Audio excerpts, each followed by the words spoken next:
Hello friend, Reena लोकगीत YouTube channel में आप सभी का स्वागत है।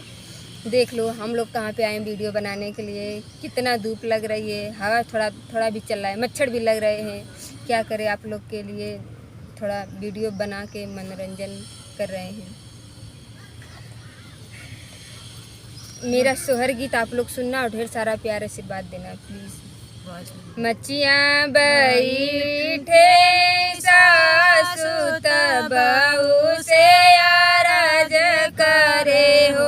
मचियाँ बैठे सासु बहू से आरज करे हो। सासु भैया के भाई ले लाला नावा बदौआ लैके जाई बहो। सासु भैया के भाई ले लाला नावा बदौआ लैके जाई बहो।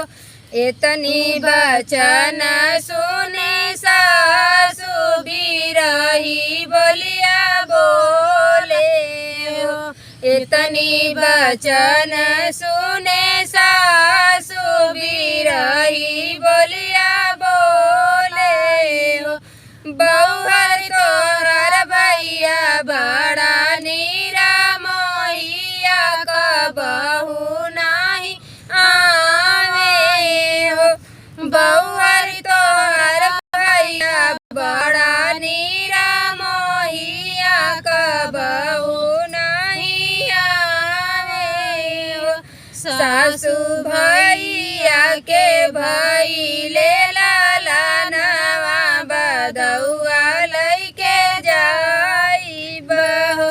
सासु भैया के भाई ले लाला नावा बदौआ लैके जाई बहो। इतनी बचन सुने इतनी बचन सुनी बहुअर बहुत दुखित भइलियो। इतनी बचन सुनी बहुअर त बहुत दुखित भइलियो। सखिया हाथवा में लेके तिलला चाउर सूरजुमा पैया लागे हो। सखिया हाथवा में लेके तिला चाउर तो सूरज पैया लागे हो। सासु भैया के भाई ले लाला नावा बदौआ लैके जाई बहो। ससुओ भैया के भाई ले लाला नावा बदौआ लैके जाई बहो। मेरे ये सोहर गीत को आप लोग ढेर सारा प्यार आशीर्वाद देना प्लीज़। कमेंट बॉक्स में बताना आप लोग को सोहर गीत कैसे लगी।